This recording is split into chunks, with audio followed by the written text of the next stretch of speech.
भंडाऱ्यामधल्या उमरेड कराडला या अभयारण्याची शान समजल्या जाणाऱ्या जय या वाघाचा गेल्या 4 महिन्यांपासून पत्ता नाहीये। गेल्या 4 महिन्यांपासून वन विभाग जयचा शोध घेतोय, पण तो अजूनही सापडलेला नाही। जिवंत किंवा मृत असल्याचे कुठलेही पुरावे वन विभागाला सापडलेले नाहीत। आशिया खंडातल्या सगळ्यात मोठ्या वाघांमध्ये जयची गणना होत होती। अत्यंत देखणं आणि उमद असं हे जनावर आहे। या अभयारण्यात येणाऱ्या पर्यटकांकरता जय हा वाघ आकर्षणाचा केंद्रबिंदू होता। या वाघाला 6 माद्यांपासून तब्बल 20 ते 22 बछडे झाले। जयला पाहण्याकरता 2 महिन्यांपूर्वी सचिन तेंडुलकरही या अभयारण्यात आला होता। शेंडीपिपरेच्या बोडीपर्यंत जवळपास 1 किलोमीटर बॅक होतो, त्याच्या मागे होतो। तर नेहमीसारखं जेव्हा पहिल्यांदा जय पवनीत आला असता, त्यांना पहिली जेव्हा शिकार केली त्या टाईममध्ये मी त्याला बघितला आहे।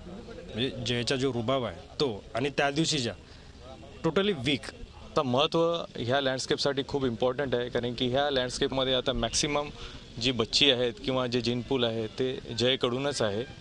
आणि अचानक तो आपल्या इस्टॅब्लिश टेरिटरीतून गेल्या काही महिन्यापासून गायब आहे। सगळं वन्यजीव प्रेमींमध्ये, फोटोग्राफर्समध्ये, इवन मोठ्या मोठ्या सेलिब्रिटीजमध्ये इतका फेमस राहून सुद्धा त्याच्यासाठी सिरियसली काही पावलं उचलण्यात आले नाहीत।